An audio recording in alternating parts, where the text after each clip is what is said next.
La parole est à Monsieur François Fillon.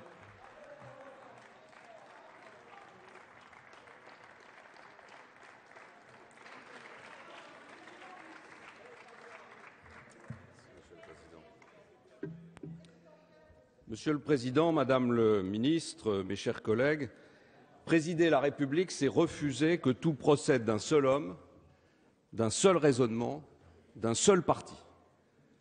Voilà les mots du candidat François Hollande au Bourget en janvier 2012. À l'évidence, ce projet de loi contredit cette proclamation. Il procède de la volonté du Président de la République qui a choisi de passer outre les centaines de milliers de manifestants opposés à ce texte, qui a choisi d'ignorer les inquiétudes exprimées par les représentants des cultes, qui a choisi de négliger l'avis de l'Académie des sciences politiques et morales, qui a choisi de ne pas s'en remettre au référendum. Bref, qui a choisi seul, avec sa majorité, d'imposer un changement profond du droit de la famille et de la filiation. Hier, le Parti socialiste accusait le président Sarkozy d'autoritarisme et il ne ménageait pas son soutien à tous ceux qui battaient le pavé contre le gouvernement. Aujourd'hui, il goûte le pouvoir présidentiel et majoritaire et conteste celui de la rue. Contrairement à la gauche, moi, je n'ai jamais critiqué les prérogatives du chef de l'État. Mais ceci dit, je regrette de les voir utilisées sans discernement sur un sujet sensible qui aurait mérité une approche pragmatique et rassembleuse.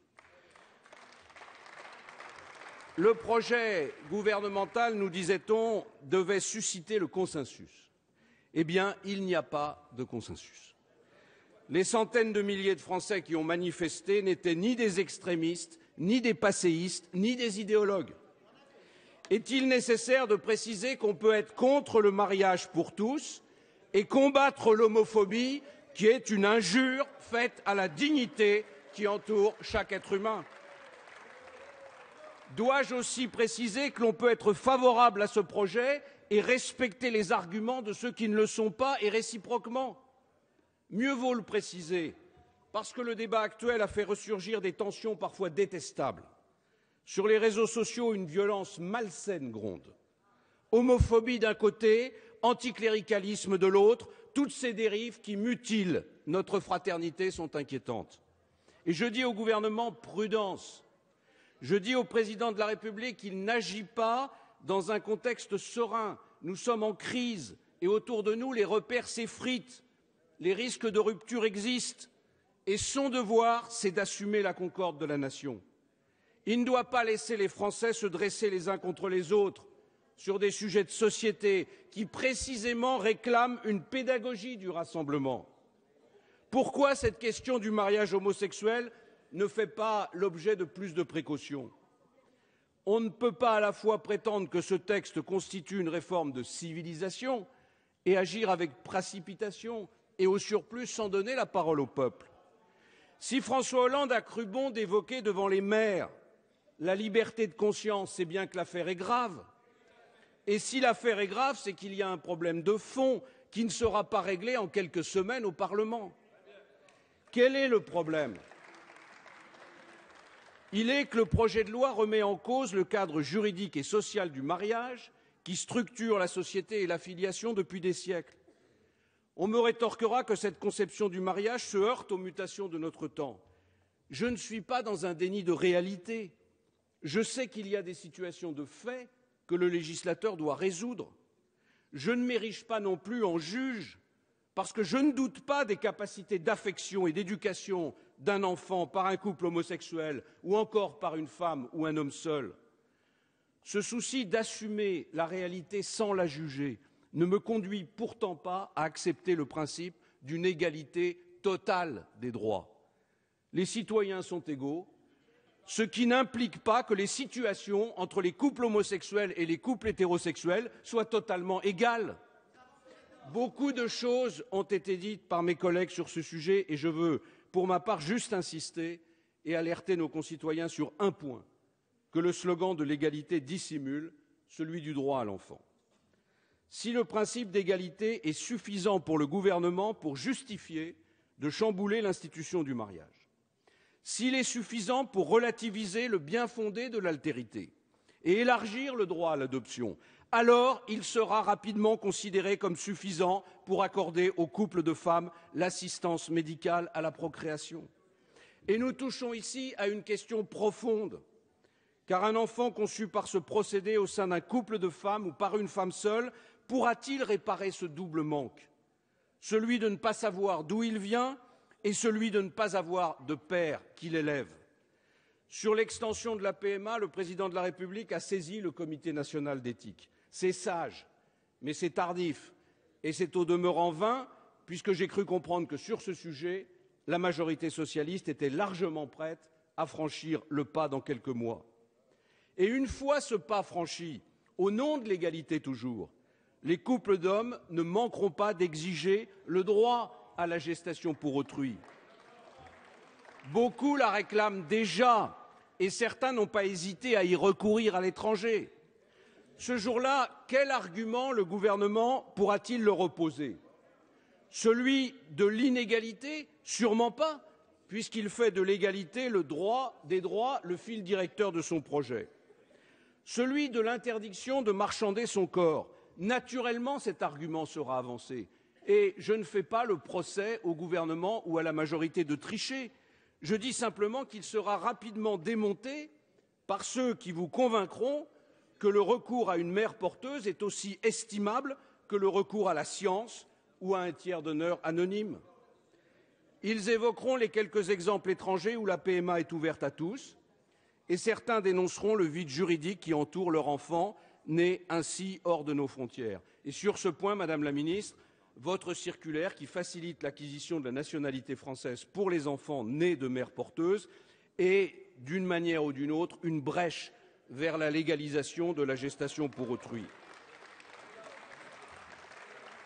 Les partisans de la GPA s'y engouffreront et tous ne manqueront pas de reprocher à la France d'être à la traîne du progrès. Que n'a-t-on dit et exigé au nom du progrès sans se poser la seule question qui vaille: vers quel monde courons-nous et pour quel humanisme? Ceci pour dire qu'au nom de l'égalité, le gouvernement ouvre une boîte de Pandore et croyez-moi, il sera difficile de la refermer. Ceux qui me rétorquent que les ruptures fondamentales de la PMA et de la GPA ne sont pas à l'ordre du jour seront les mêmes qui, dans quelque temps, affirmeront que le droit à l'enfant est respectable. Car oui, derrière le mariage pour tous, il y a le droit à l'enfant pour tous et par tous les moyens. Aujourd'hui, la majorité nous dit qu'il n'en est rien. Mais très bientôt, je ne doute pas que pour légitimer ce nouveau droit, les motifs les plus généreux et les plus sincères seront alors employés, dont celui de vouloir avoir un enfant et de l'aimer. Et une fois encore, le poids des sentiments imposera sa loi. À ceux qui pensent que j'anticipe des évolutions qui ne sont pas inscrites dans ce projet, je veux rappeler qu'en 1999, le Pacs nous était présenté comme l'étape législative ultime de l'union entre deux personnes du même sexe. Jamais, nous disait-on, le législateur n'ira ni ne devrait aller plus loin. Jamais. Par délicatesse, je ne citerai pas toutes les phrases prononcées dans cet hémicycle par l'ancienne garde des Sceaux chargée de faire voter le Pacs. Son opposition au mariage homosexuel et à l'adoption était sans ambiguïté. Et elle concluait son propos avec une formule qui résonne étrangement dans notre hémicycle.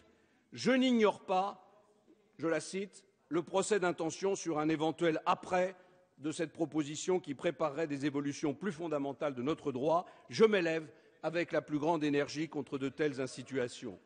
Voilà les mots d'hier qui nous disaient jamais. Une décennie plus tard, ce qui était formellement refusé est officiellement accepté. Le mariage est ouvert aux couples homosexuels avec l'adoption. Cette course ne s'arrêtera pas en chemin. Et il ne faudra pas longtemps pour voir la majorité s'accommoder de la procréation médicalement assistée et de la gestation pour autrui, qui sont les horizons naturels de ce projet de loi. Il n'est nul besoin de se livrer à un procès d'intention pour envisager ce scénario. Il est seulement la conséquence logique d'une quête effrénée de l'égalité absolue. Avec ce projet de loi, nous entrons donc dans une spirale dont les répercussions risquent d'être lourdes. Et il est bien présomptueux de penser que nous pouvons légiférer sans avoir la main qui tremble. La querelle qui nous divise est d'autant plus regrettable qu'il existe une voie pragmatique pour avancer ensemble de façon consensuelle. En disant non au mariage pour tous, L'opposition ne dit pas non à des évolutions juridiques ciblées. Elle ne dit pas non à la reconnaissance que recherchent les couples homosexuels parce que chacun est libre de vivre sa vie amoureuse sans être défié et sans être jugé par les autres. Nous pourrions travailler à un pacte renouvelé, renforcé de droits nouveaux.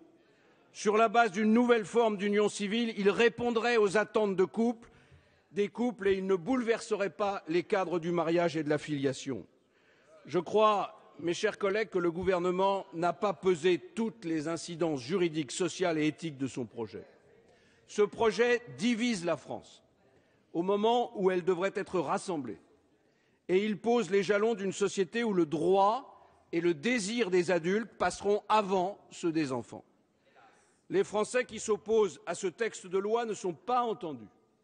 Ils étaient pourtant des centaines de milliers à descendre dans la rue pour défendre leur cause.